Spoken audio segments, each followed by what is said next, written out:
All right, good morning, and let's now talk about some quick announcement. Well, not really announcement, you know that already. Lab number 2, hopefully you're almost finished that. I'm gonna release a solution video to walk you through how you can develop some solution from scratch after the due date. So make sure you submit by the deadline. And I talk about your upcoming written test 2 and programming test 2. I briefly mentioned that in the semester calendar.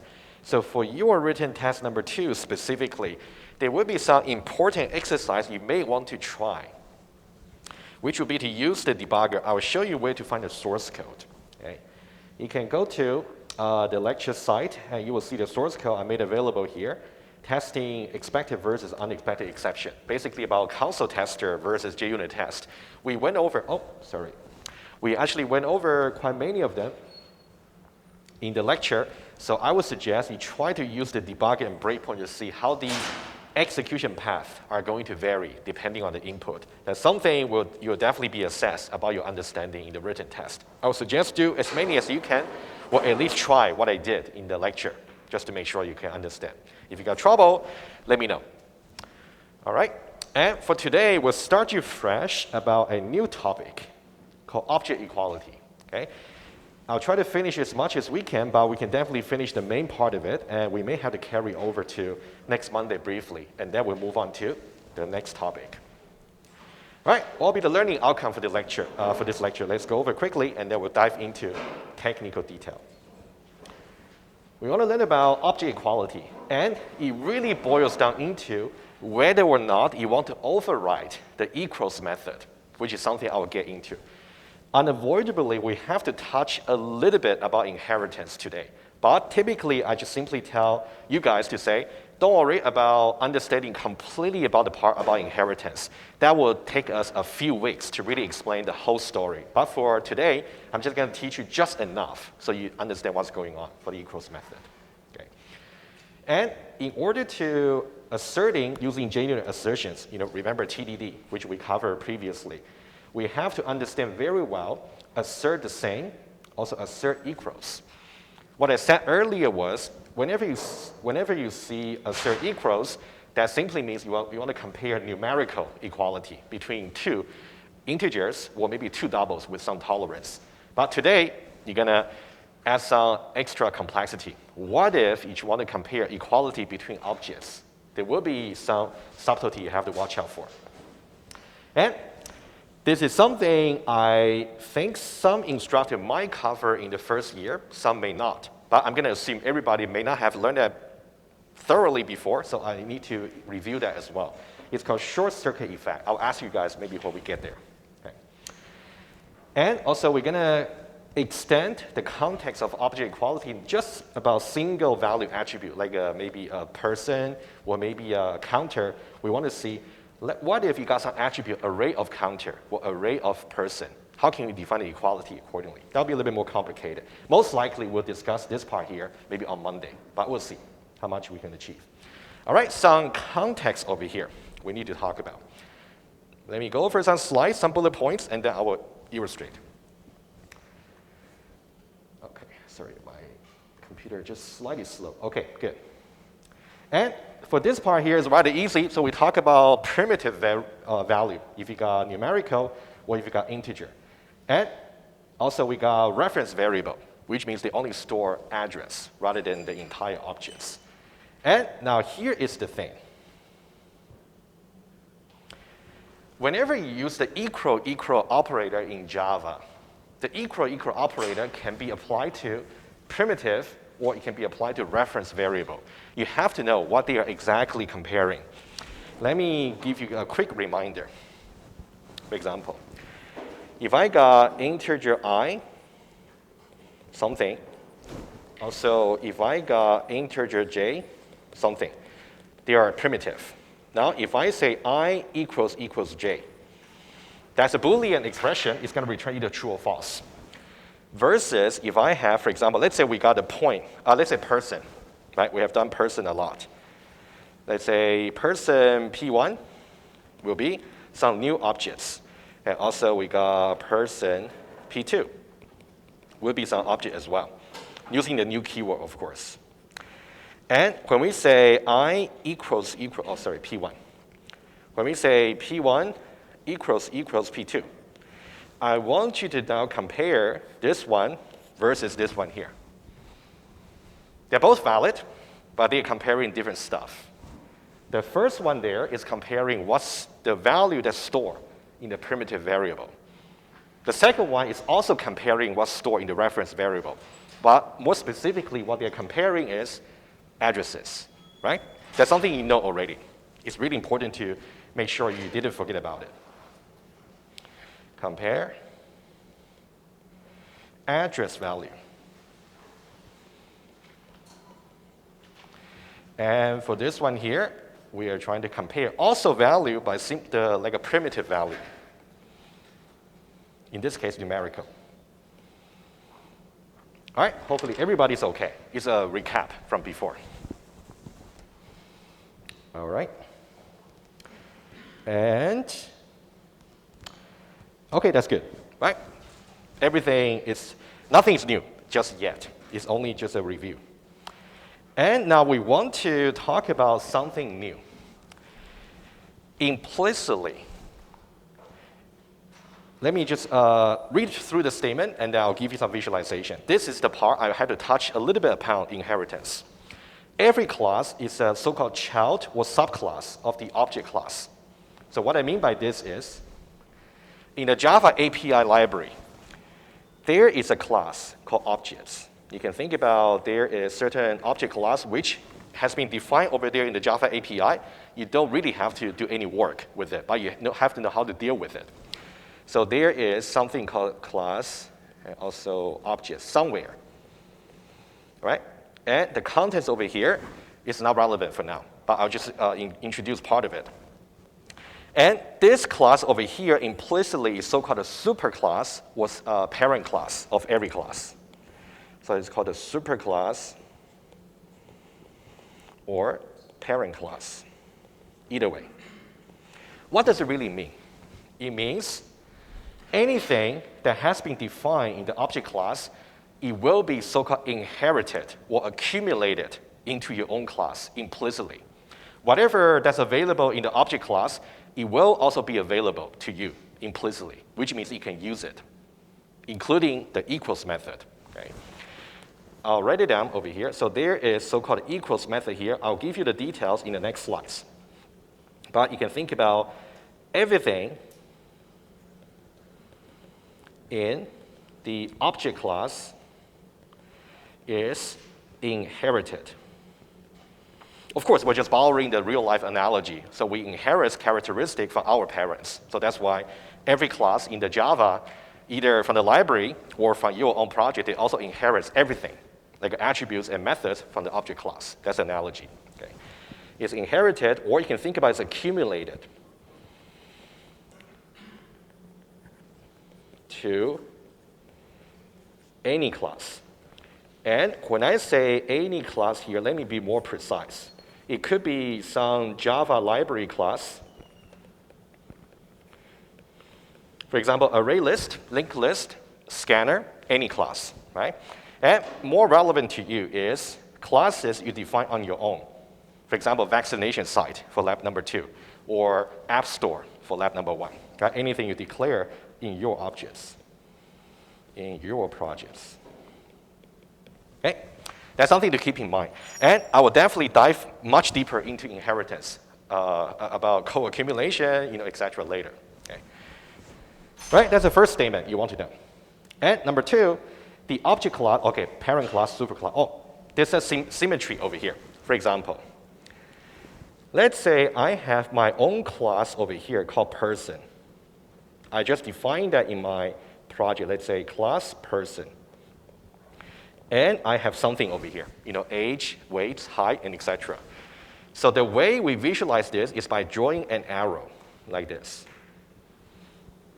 So the person class that we define is pointing to the object class. This is so-called inheritance relationship. Okay? This is called inheritance. And you can see the direction over here is really important. It's pointing to from the child to the parents. Okay?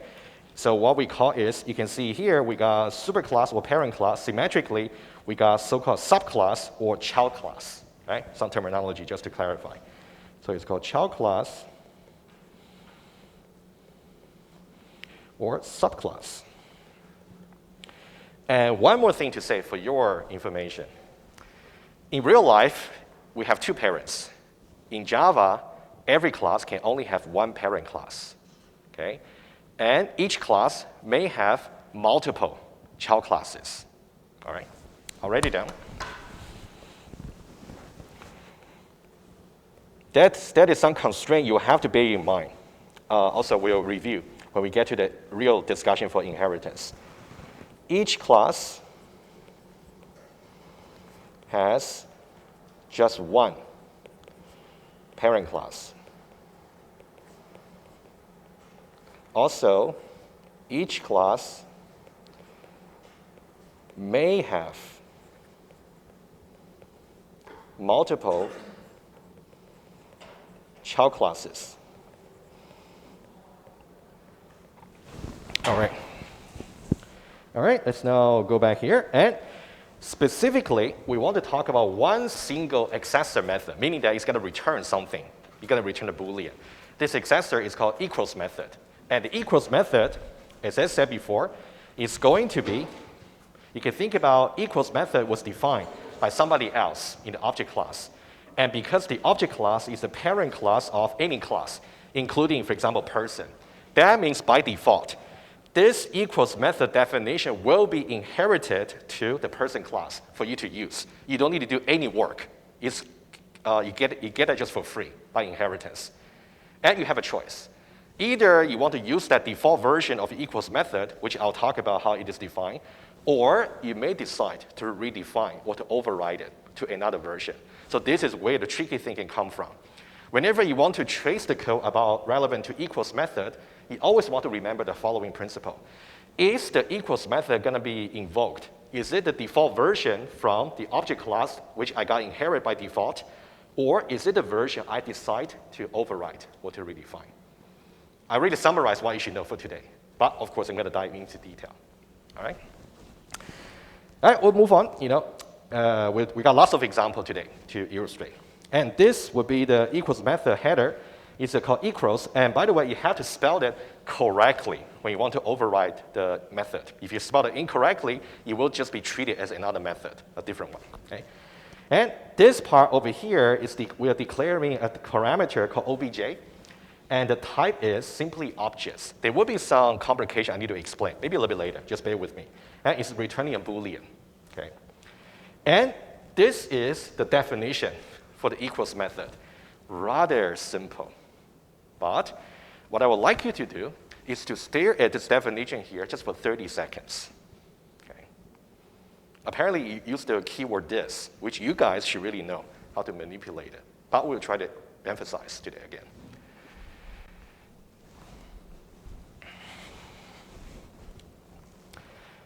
All right, so before I start tracing some code very soon, let's try to understand at a conceptual level what this is trying to do.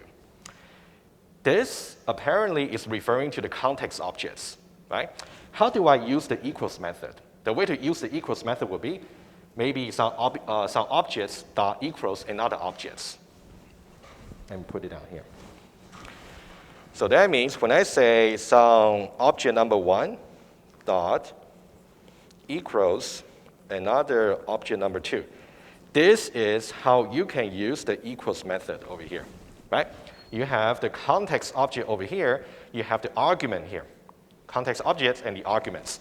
And very quickly, and we'll see lots of instances, this over here is really referring to the context objects. You can think about it's really the this.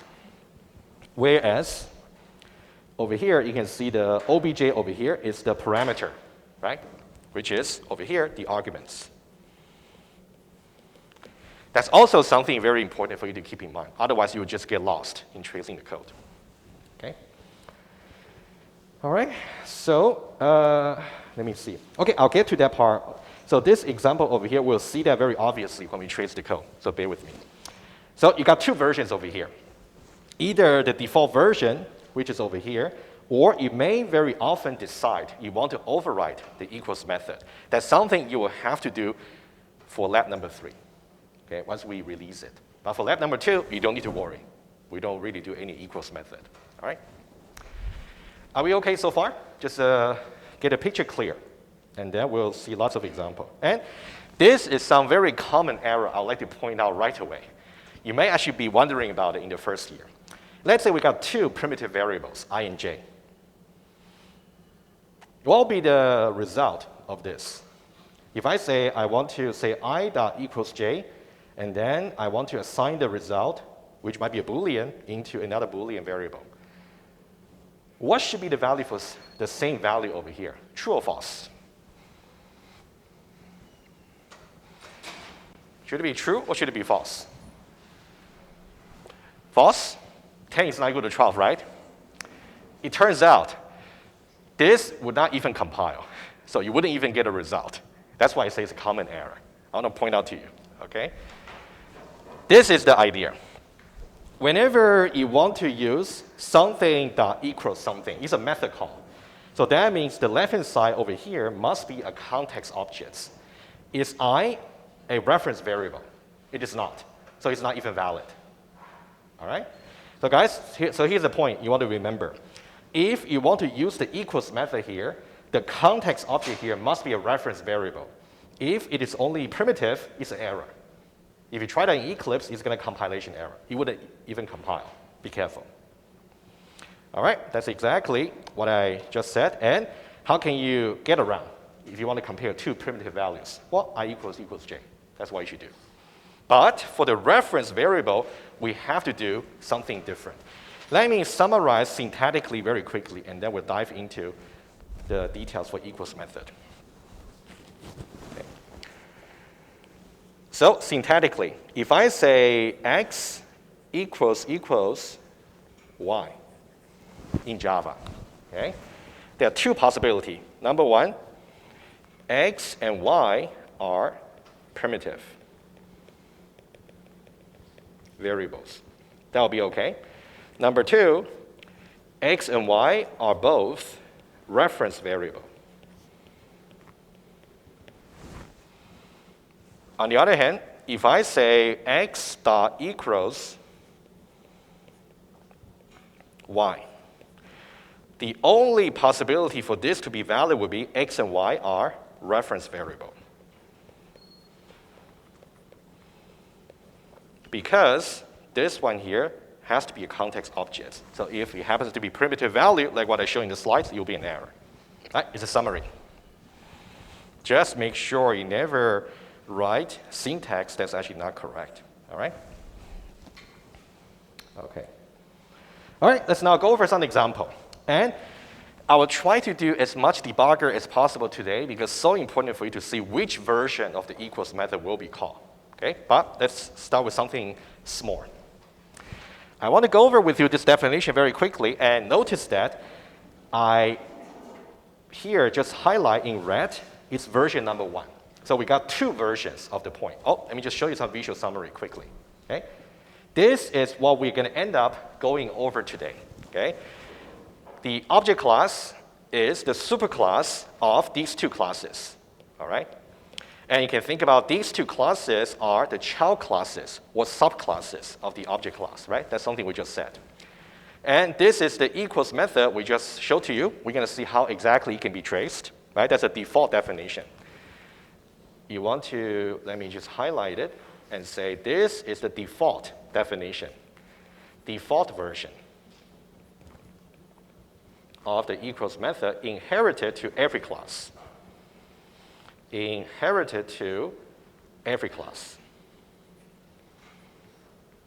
And let's now go over at a high level what we're going to see. We will go over 2 classes. One is called point v1, version number 1. The other one is called point v2, version number 2. Take a look at version 1. Do we explicitly define or redeclare the equals method? We don't. But can we say some objects of type point v1 dot equals another objects? Yes, we can. Because in this case, The equals method is simply just inherited from this version over here. All right? That's something to note. So for this one here, default equals inherited. And we can just use it. That will be the first example we're going to go over in code. On the other hand, the second part of the example we're going to see will be this one here. It's a different class. I just called it version 2 to be more obvious, to be more informative about what we're doing. And if you take a look at this, right? Don't worry too much about the definition here. We're going to go over that line by line. But for now, you can see we simply redeclare the method here. Boolean equals object obj, the same as over here. So this is so-called overriding the definition for the default version. All right? And for this one here, that means we're trying to override. Override is actually a very Java-specific term. So I personally like to say redefine. I think that's more intuitive. So you can say redefine, that's OK. But when people say override, you should really know what they're talking about. Or redefine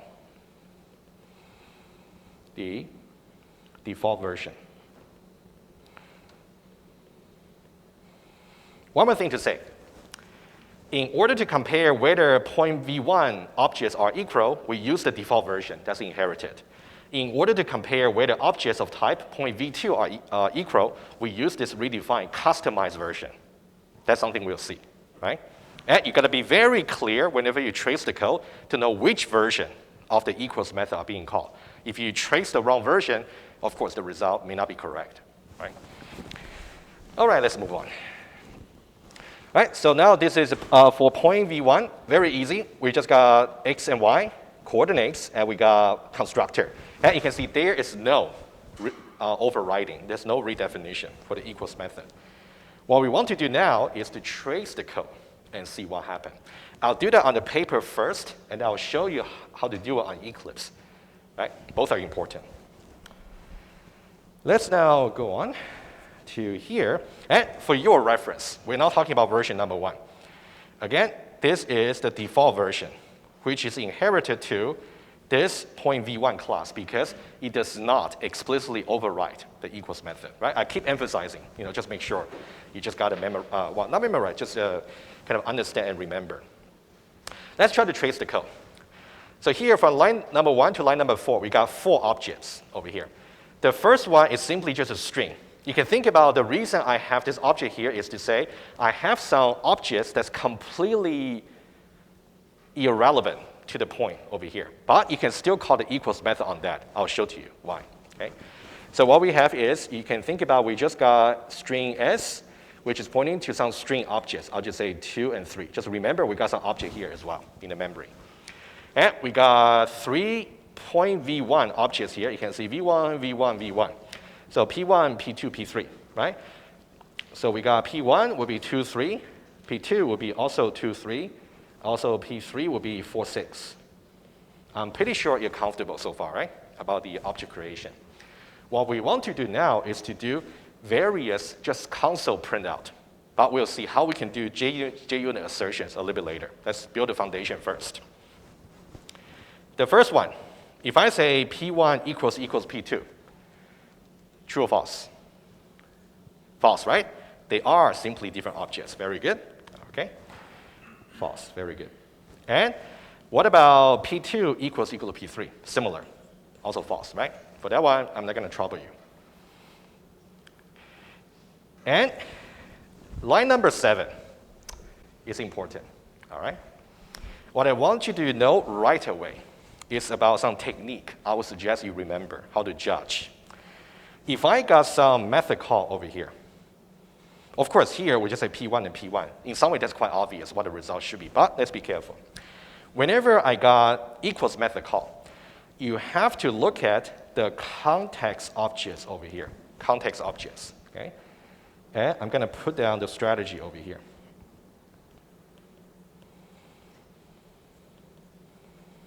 You want to find out the type of objects, the context objects is. In this case, P1 is the context objects, and P1 is pointing to this particular one, and the type of object is point V1. It might seem very obvious to you, but I would tell you that once we get to the more in-depth discussion of inheritance later, sometimes this may not be so obvious to see. But for now, just remember, you always got to see what exactly is the type of object being pointed to by the variable. In this case, or after that, so this will be step number 1. And step number 2, see which version of equals. All right, so in this case, P1 is pointing to point V1 objects. So that means in order to see which version this equals is, we have to look at point V1 class. Since it does not explicitly override the equals method, so we know that it's going to use the version that's inherited from objects. All right, that's the argument process. So that means when I say P1 dot equals P1, it would be as if I'm calling this equals method here. All right? And what's that going to be? If I try this one here, so P1 dot equals P1, and you can see this over here is going to be replaced by P1. And the OBJ here is also going to be replaced by P1. So it will boil down into P1 equals P1. Guys, are you following so far? Let me repeat one more time. It's so important. Whenever you're tracing dot equals method call, look at the context object type. In this case, P1 is pointing to point V1. That means in order to judge which version of the equals method is being called, look at point V1 here. In which case, it does not explicitly override the inherited equals method. That means it's going to use it verbatim. So this equals method call will boil down into calling this version over here. And we're simply replacing every this by P1 and every parameter OBJ by P1 as well in this case. Right? So you boil down into P1 equals P1. P1 equals P1. It would be equivalent to. All right? In this case, P1 equals P1, true. Are we okay so far? Is there any confusion here? That's not clear. All right? Let me show to you right away. How can you see this in Eclipse? It's so important. Somehow, I have to use the one in remote labs because my Eclipse somehow cannot really show it properly. Anyway, so I would encourage you guys to try maybe on your Eclipse version on your machine first. If somehow it shows anything like a source cannot be looked up, you can come to me. I can give you maybe a little bit hints. I'm still struggling to fix my machine. But on the remote lab, it's working. That's good news. So on the EECS remote lab, you can just try that. Okay. And I'm going to release this project here to you today. It's called Example Equality and Points and Persons. All right?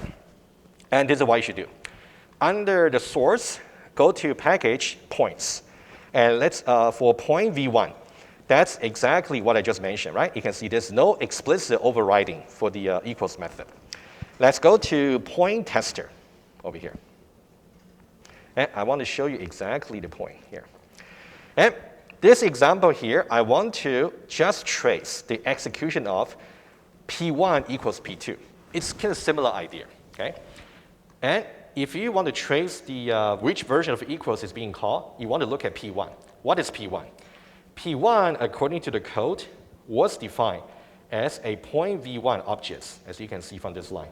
So that means we're going to go to point V1, but that one there has no explicit overriding of the equals. So if we say step into the equals, which version are we going to see?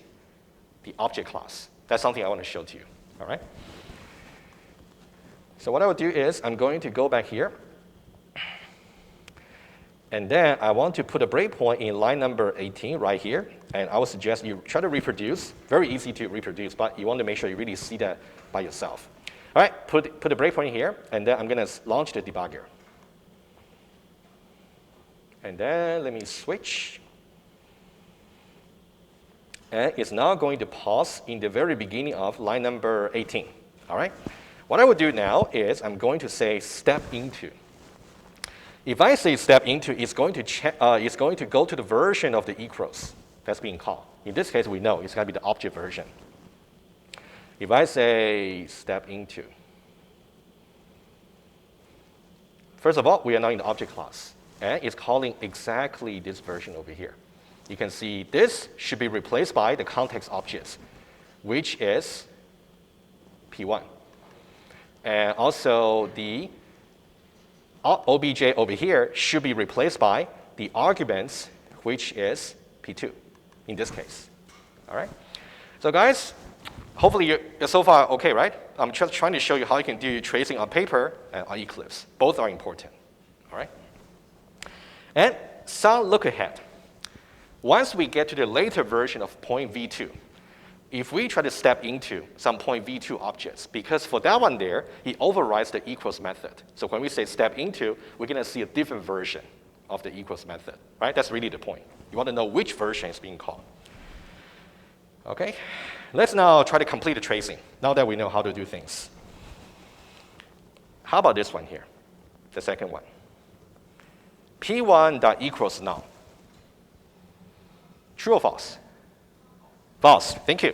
Because, very quickly, this will boil down into P1 equals null, because we're calling this version again, right? Let me just show to you. So this one here is really like a P1 equals null. And you're right, it should be false. Very good. And this one here is so interesting. I'm going to write it down. I'm going to highlight it. Can anybody tell me true or false? First of all. False, I agree. But why? The address should be different because one is a string object, the other one is P1, right? Very good, obviously. Okay? That's something I want to say explicitly. They sound a little bit tricky here. When you try to trace this line number 9, this boils down into P1 equals S. Apparently, P1 is referring to this object here. S is referring to this string. They're different objects. So that should be just false. Notice that I said it boils down into. In order to do it, you got to say P1 equals S, right? It still compiles. However, number 2, if you simply write by yourself, P1 equals S, as a standalone expression, it's not going to compile. Sounds very contradictory, right? Let me show you first, and I'll try to give you a little bit explanation too. Let me show you exactly the point I'm trying to say. Go back to point tester over here. Okay, and then this is what I can do. Let me just go at the end. Sorry, let me switch back to Java first. Okay, just to remind you, we actually got P1 over here, right? Just remember, we got P1, which is point V1, okay? And what I can do now is 2 things. Sorry, it's a slightly slow, but it's still manageable. Okay, number 1. If I say system.out_println, if I say P1, which is a point V1 object, dot equals, let me just write a string as a literal over here. Let's say P2, all right? Apparently it's a string.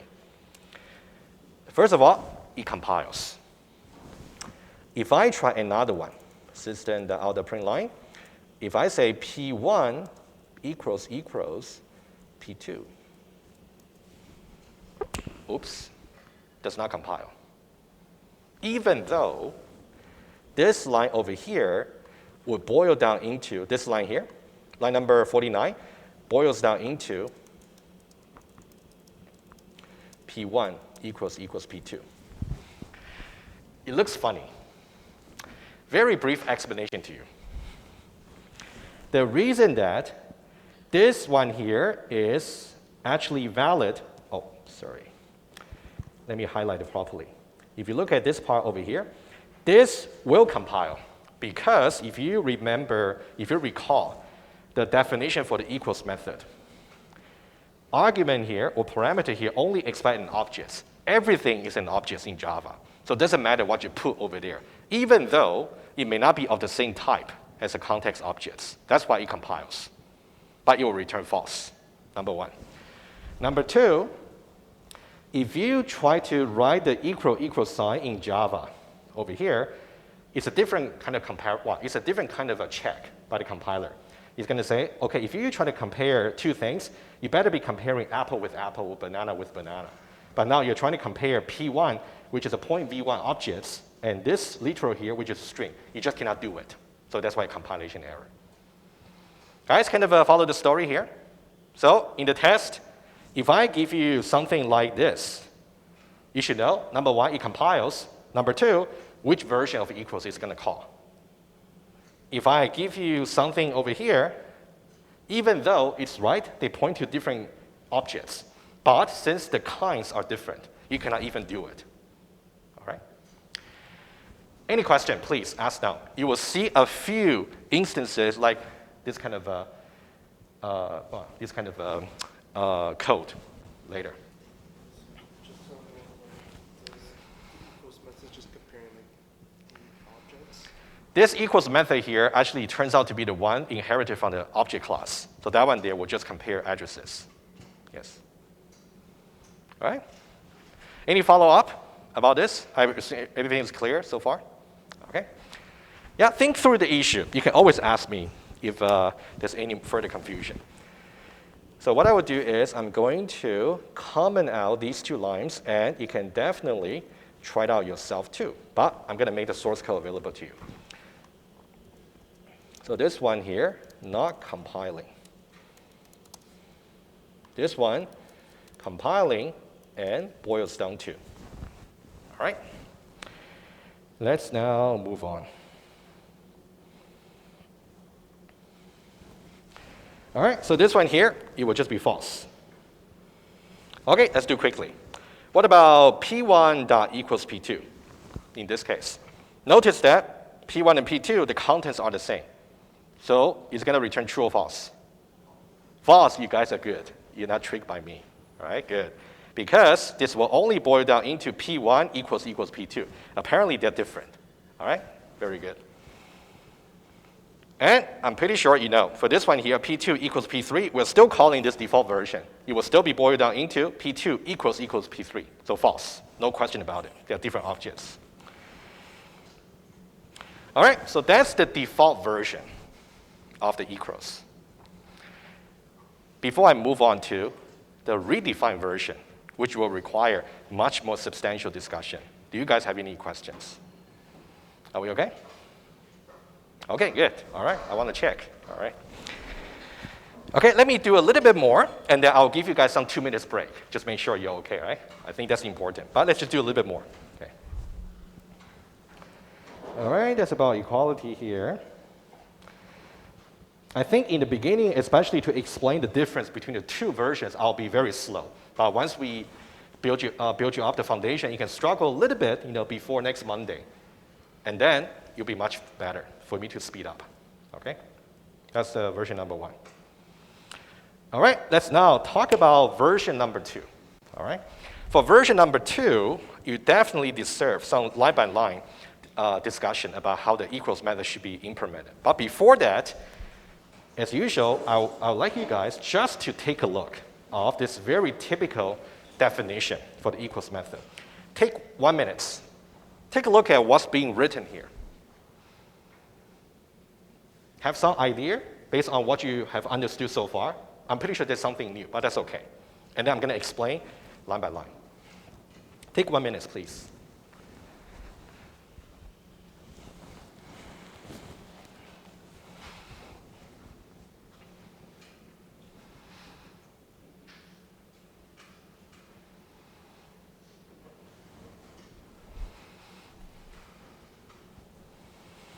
Okay, 30 seconds.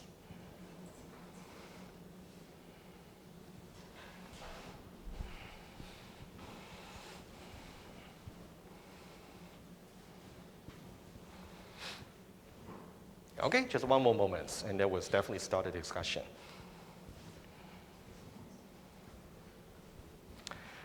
All right, awesome. All right, let's talk about it. I'm pretty sure you're okay with at least the syntax. This part is actually okay, comparing addresses and return something, comparing addresses and return something. Get class, what does it do? That's something I will explain. And also, what does it really mean to do it here? You may have seen something like this called a cast, but you will only try to cast a double value into an integer. That's what you did in the first year. But the more often usage in OOP language is to cast an object into another type. Okay? Cast is also a very tricky topic that has to do with inheritance. I'll give you the whole story when we get to inheritance, but I'll give you just some intuition today, just enough for you to understand this lecture. Right? But we still need to talk about a little bit about cast. And after the cast, you can actually do something here. And then intuitively, we're just comparing to say, if I want to compare two point v2 objects are equal, that means their x coordinates must be equal and their y coordinates must be equal. But before we can reach this line, there will be various checks we have to do first. So what's really the logic of this equals method? And this equals method definition is very standard. So if I ever ask you to implement the equals method, you can almost always just copy and paste from line number 1 here up to line number 4, almost. And the last bit about return, this will be something you need a little bit of creativity, which I'll show you some more example. All right? All right, let's now talk about definition, line by line. All right? I will divide the equals method here into 4 phases. This will be, oh, sorry, wrong pen. This will be phase number 1. And then phase number 2. And then phase number 3. Finally, phase number 4. I'll talk about phase by phase. All right? And what's the context? We still got our object class always there. It has its default version. But since we decide in this separate class, this is a different class from v1, right? Point v2 over here, we decide to override the equals method by this giant stuff over here. So that means whenever we want to say, for example, later, whenever you see, let's say, if I have point v2, okay, notice the type is v2. Let's say p1 will be some stuff here, and also point v2, maybe p2. Oh, you know what? Not even relevant. Let me just be more precise here, more concise. And if I ever say p1 dot equals, and something here. Remember the principle or strategy I just mentioned. The context object p1 here is actually of type, let's say point v2. And then that would mean you're going to call the version of the equals in this class over here. That one there has an overridden version. That's the one we're going to use, rather than this one. Okay, I'll write it down before I talk about the definition. To be more complete. New point v2, right? And you can put some stuff here. The context object here, context objects is of type point v2. And I want to add some adjective over here. It's so-called dynamic type. So there is a notion between static type and dynamic type. Very quickly about the principle, and I'll try to give you more example. That's, again, the whole story will have to be postponed until we talk about inheritance. But briefly speaking, static type is whatever type you got declared as a variable. Dynamic type is the objects being pointed to by the reference variable.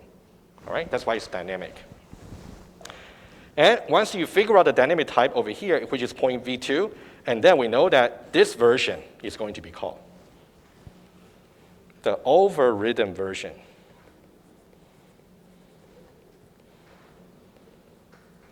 is called. All right, that's something to keep in mind. But when we trace the code, we'll see that again. Let's now talk about line by line. The first one. This one is rather easy, okay? we're comparing context objects and the argument objects. If they happen to be the same objects, they're just equal. What does it really mean? If the two reference variables are simply aliases of each other, they're really talking about the same objects, of course, they will be equal. What will be some example to show to you? Okay, I'll show to you here. So let's say if you have, let's say, I'll just duplicate something here. Let's say this is your setup. Let's say this one here is P1, and this one here is P2. Let's say we'll start with this, okay? And let's say I try to do some variable assignment. If I say P2 is assigned to P1, we know pretty well P2 is going to point to here. Now they're pointing to the same objects. At this point, if I try P1 dot equals P2, what's going to happen, right? You can see here, P1 dynamically is pointing to point V2 objects. Which version of the equals that's going to be called depends on whether or not we have overridden the equals method. In this case, we have. Since the equals method is overridden, call that version.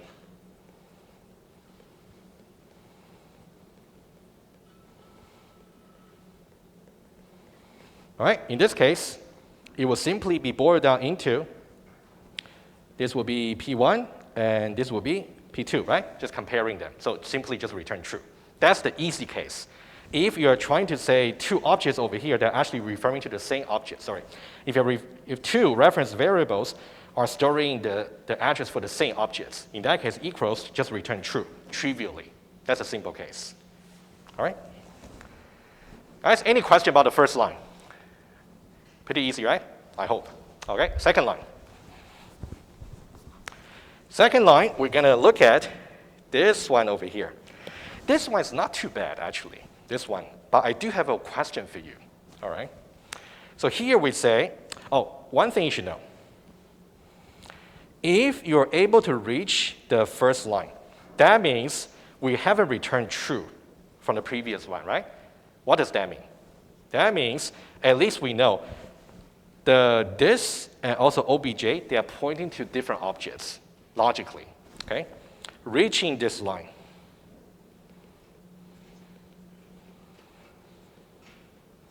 Means that we didn't return true, which means this expression over here must be evaluated to false.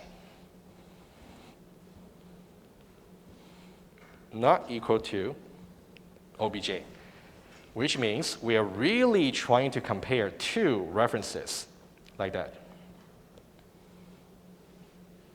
Maybe one here, and possibly one here as well.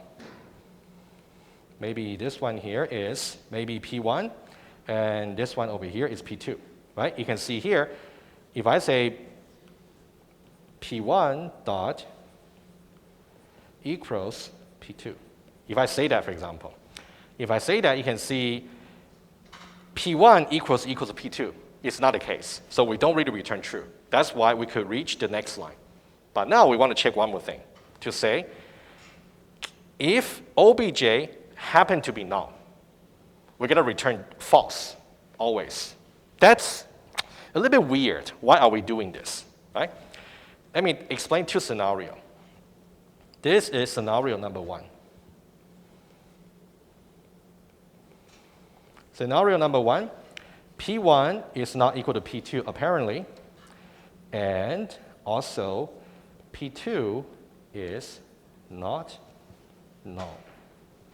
And I want to talk about scenario number two as well. Let's compare. Also, scenario number two. Let's say I also have another object over here. Let's make that P1. But P2 over here is simply null. What does that mean? Let's try.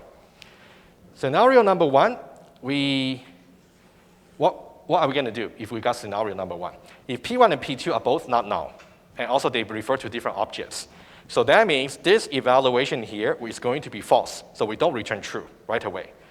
And also, obj equals null, it will be more like P2 equals null, which is also false. It's not null. So that means we also don't return false right away. We're going to move on to the next block. That'll be scenario number 1. Okay? For scenario number 1, it's going to move to phase number 3, which will be the next line, which we'll talk about. What about scenario number 2? In this case, when we're checking this, P2 equals null is definitely true. But why are we return false right away? Just by looking at the diagram, if you're comparing whether some not null object and a null object over here, are they equal? There's no way they are equal. So that's why we return false right away. All right? But I do have a question for you after I write this remark.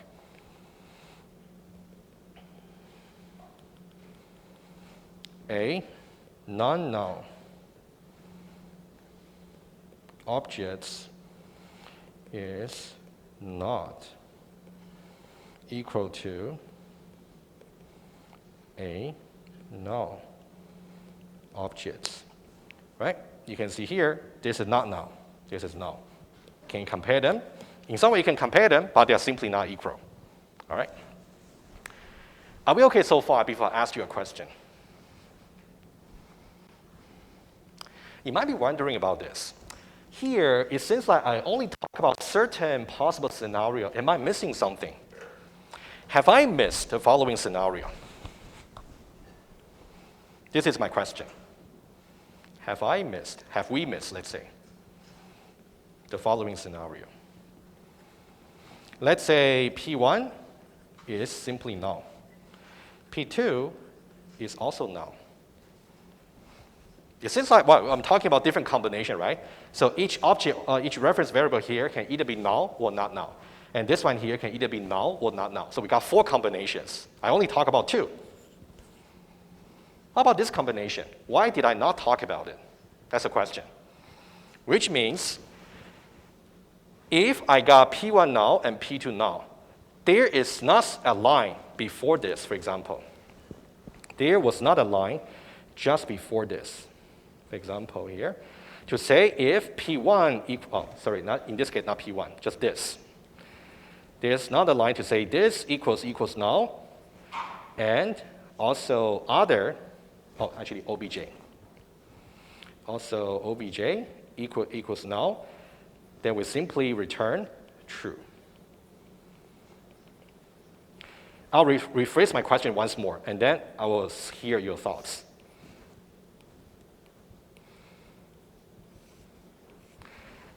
We are now talking about this obj being equal to null. It seems like we never bothered to check whether or not this also happened to be null.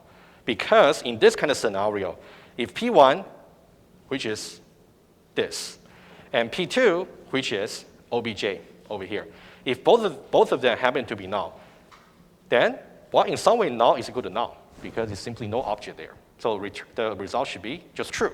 But we don't have such a line. Can anybody tell me why? Josh?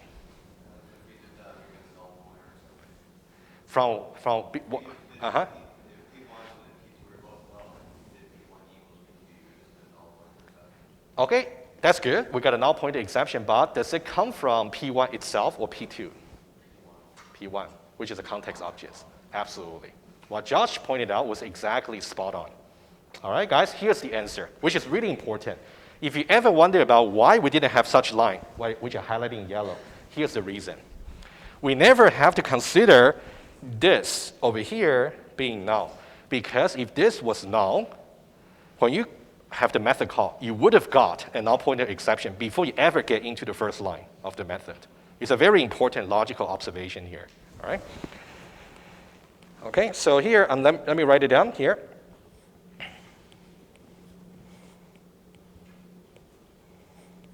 No need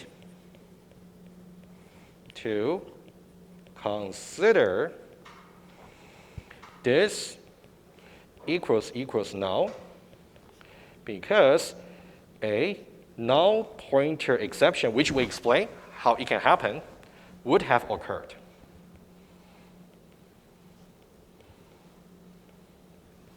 Okay? It's really important. Make sure you understand this part as well. I would say that's the only confusing part that might arise once you study this line further. Right? Just make sure this is the reason why we don't consider this being null, only OBJ being null. All right? That's phase number 2. All right, so we're okay? All right? Why don't we take a 2 minutes break? Don't go away. I think we don't need to take attendance today. Relax, all right? Just take 2 minutes break, and then we'll come back. And then we'll talk about phase number 3 and 4, all right?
All right, just 1 more minute, and then we'll resume. We've got 2 more phases to go, and then hopefully we will have time to go over some example. Yeah.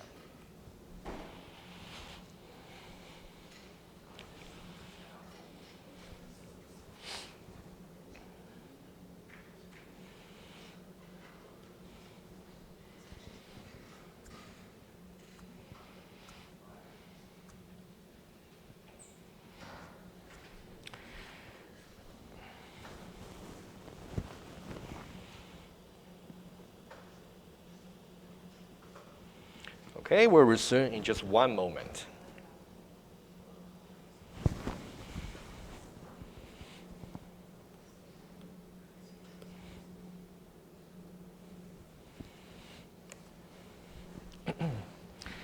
All right, let's now resume. All right, so the next part will be, let's talk about phase number 3. Okay, 2 more phases. All right, for phase number 3, we're talking about this line over here. And let's make some notes for ourselves. What does it really mean if the execution flow could have gone to here? That means we didn't return true here. We also didn't return false over here. Let's be more precise about the condition for why we can be here. All right? Let me write it down. Reaching here, reaching this line means 2 things. Number 1, we didn't return over here. So that means this evaluation must be false. This is not equal to OBJ. The context objects and the arguments, they are not the same objects, number 1. Number 2, this evaluation here must be false as well, which means OBJ, the arguments, is not null.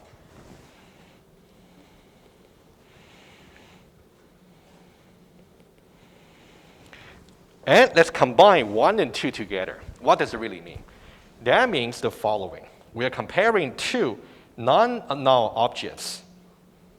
They are not the same objects, basically. Let me draw that. You can think about here, it's more like a this. And this is more like an OBJ.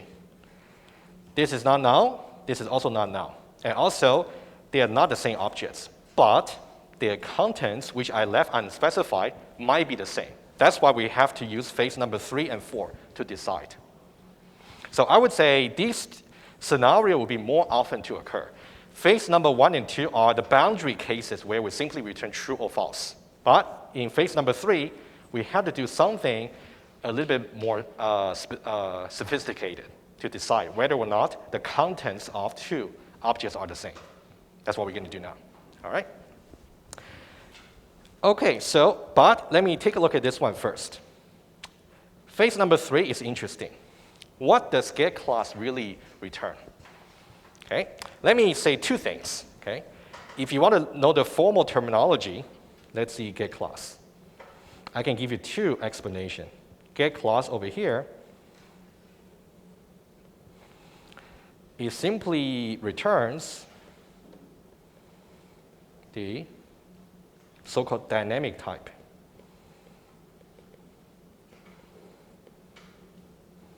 Of the context objects. What does that mean? When I say obj.getClass, in this case, it's going to tell me what object is being pointed to and what's its type, point v2. And if I say this.getClass, in this case, what is its dynamic type? Just follow the arrow and look up the type. That's what dynamic type really means. But I will try to give you more thorough introduction about dynamic type maybe later, not for now. You don't need it. Okay? That's one way to know. That's more formal. Another way is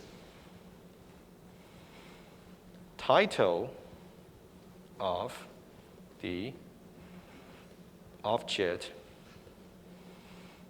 box pointed to by the context objects. What do I mean? When I say obj.getClass, find obj first. It is currently pointing to this particular object block box, and the title here is v2. That's the dynamic type. All right? Also, similar, if I say this.getClass, this one here is pointing to point v2 object as well. Are they the same? They are the same. This means if I'm trying to compare two non-null objects, if they are of the same type, I may want to do some further comparison to see specifically their contents. But what if they are not the same? We have seen that already. Let's say the following. What if I say, let me just divide that, okay? Let's say,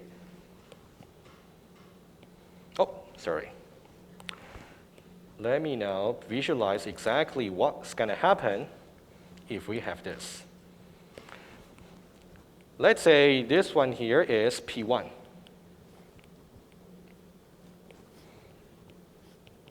All right, it's point v2 objects, it's not null. And let's say we got string, which we did previously, right? Remember? Let's say that one there, I will simply say P2. All right? We got P1, which is not null. We got S, which is also not null. But they're different types of objects. Let's try the following. If I try P1 dot equals S. All right? That's something we did earlier, actually. All right? But this one here is going to be a little bit different. If I say P1 dot equals S, first of all, P1 is pointing to this object. So we're going to try to find a version of equals that's defined in this class, which is this version over here. And let's try to trace the code very quickly. If we do this one specifically. So that means every occurrence of this is going to be replaced by P1. Every occurrence of obj is going to be replaced by the string S. So the first one, P1 equals S. False. Agree? Because P1 and S, they simply point to different objects. So we don't really have return false. Sorry, we don't really have return true over here. Number one. And when we get to this line over here, obj is S. Equals null is actually false because indeed there is an object over here. So it's not null. So that means we also bypass returning false over here. And we get to this line, which we're currently discussing over here. What's going to happen when we say, let me write it down in a separate place. Let me write it here. So what it really has is P1.getClass not equal to S.getClass.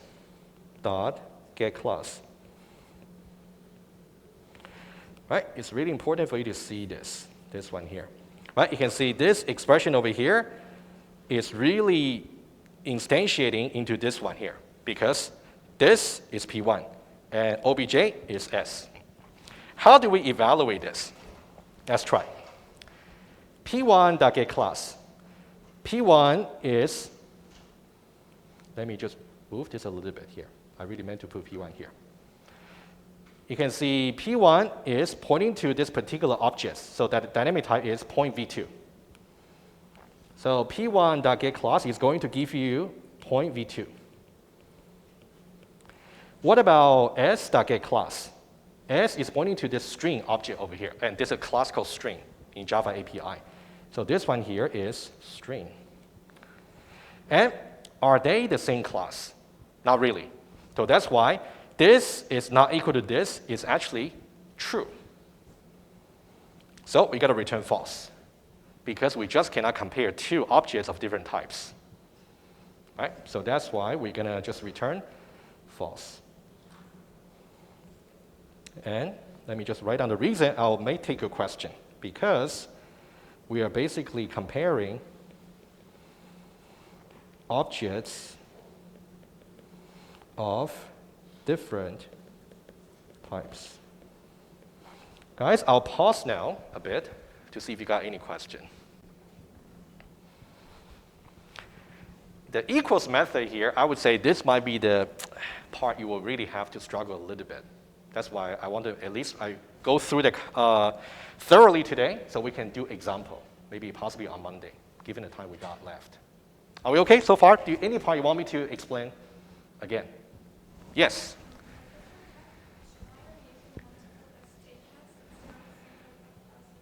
It's a very good question. The question was, why are we using this definition to say if something happened, we return? If something happened, we return. This is kind of like a standard equal method advised by the Java API, the Java authority, official. So they said, if you want to define the equals method, this is the standard definition. So we kind of study what they really mean. However, when you define your own equals method, if you really decide not to really use this one because it's so tricky, so unintuitive, you can feel free to use your own version as long as it works. That'll be the answer. Yeah. I personally found this one here a little bit unintuitive. But I thought to myself, if that works and also the logic is actually quite sound, then why not just use it? But if you really want to use another version created by your own, feel free to show it to me. I can maybe tell you if they are really equivalent logic-wise. Yeah. But for now, I know what you mean. It's can seem very weird, so tricky, but that's kind of the standard definition you will see in so many equals method if you are trying to read somebody else's code. So you will have to understand what's going on. All right. Are we okay with phase number 3? All right. Phase number 4. That one there might be the trickiest one. Okay, phase number 4. For phase number 4, again, let's do some remark just to warm up. What does it really mean? If we can reach this line? Reaching this line means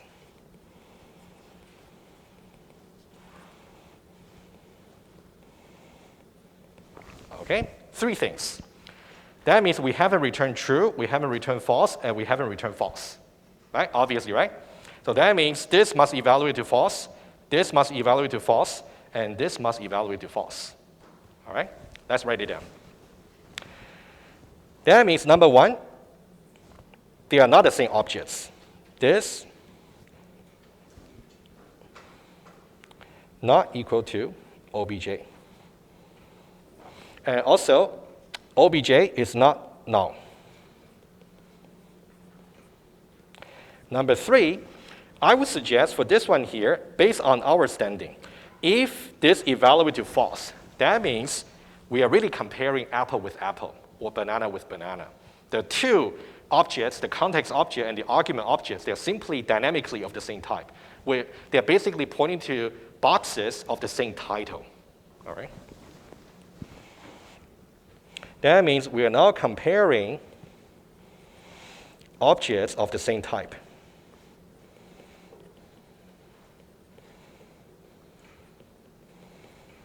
Okay.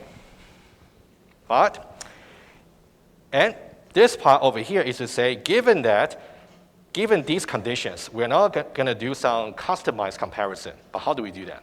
Right? Let me set up some code, easy code over here. Let's say this. Let's say we have, let me do this. We have two objects over here that we want to compare over here. So let's say this object is pointed by this. Also, this object over here is pointed by OBJ. Right, you can see this here and OBJ over here. Right, let's review very quickly. They are not the same objects. Also, OBJ is not equal to null. It's really pointing to some objects. And we are really comparing the same type of objects. You can see the title over here are the same. Now, how do we compare them? Let me suggest something alternative. I can tell you that this part here is easy to understand. We're just comparing the x and y coordinates together to make sure this dot x is equal to obj.x.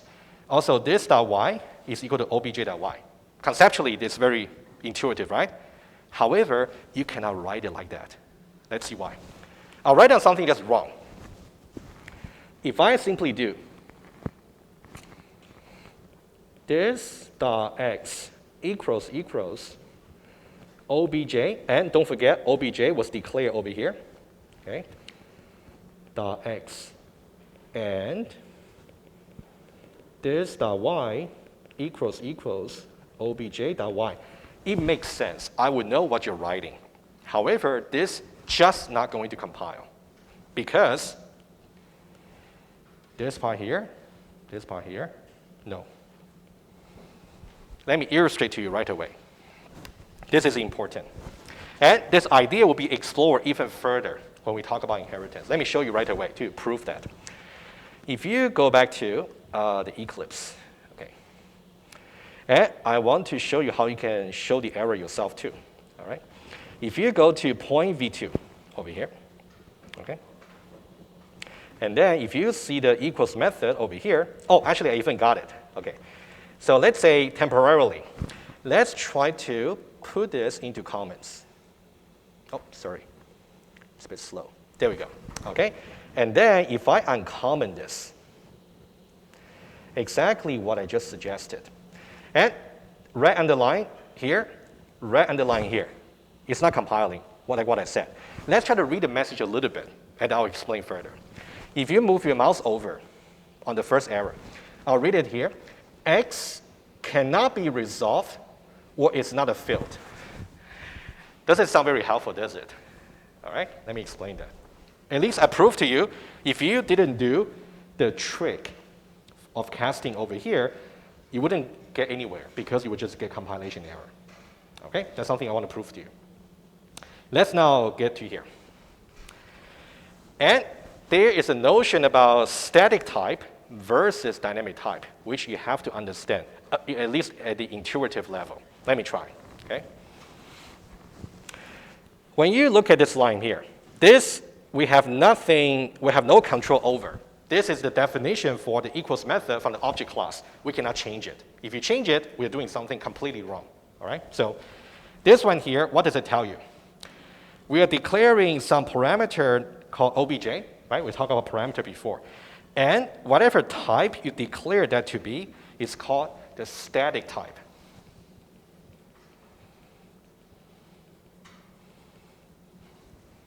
All right?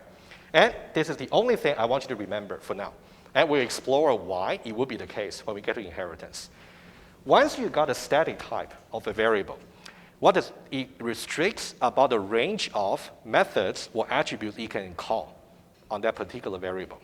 I'll write it down and I'll show you what I mean. The static type restricts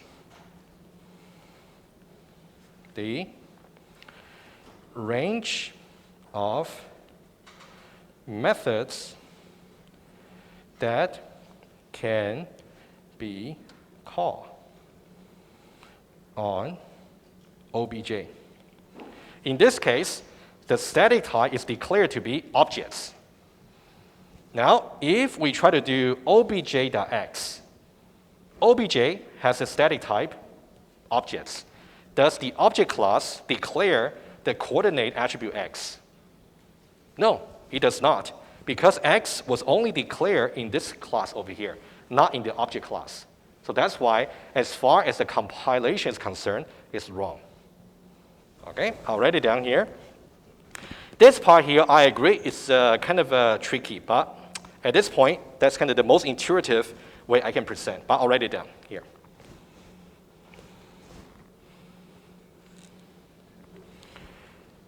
We can only invoke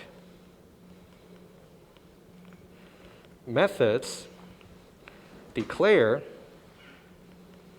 When I say method, I also include attributes. Methods or attributes declare in the static type. Okay, I'm just writing down shortly, static type. In the static type of obj. And in this case, you can see obj has a static type objects. Object class does not declare the x and y, which was only declared in point v2, right? X and also y only declare in point v2. So that's why if you simply write these two lines, it will not compile, specifically this one here. Recap. This wouldn't compile because obj declared to be objects. Objects itself does not declare x and y. So that's why we cannot invoke that directly. How can we fix it? Because even though obj was declared as objects, it indeed is pointing to an object that has x and y. The way to get around with it is by using something called casting. All right? So guys, I would suggest the following. Okay? For you, before Monday, I know you have to do other things as well, but I'll draw the line over here. Oh, here.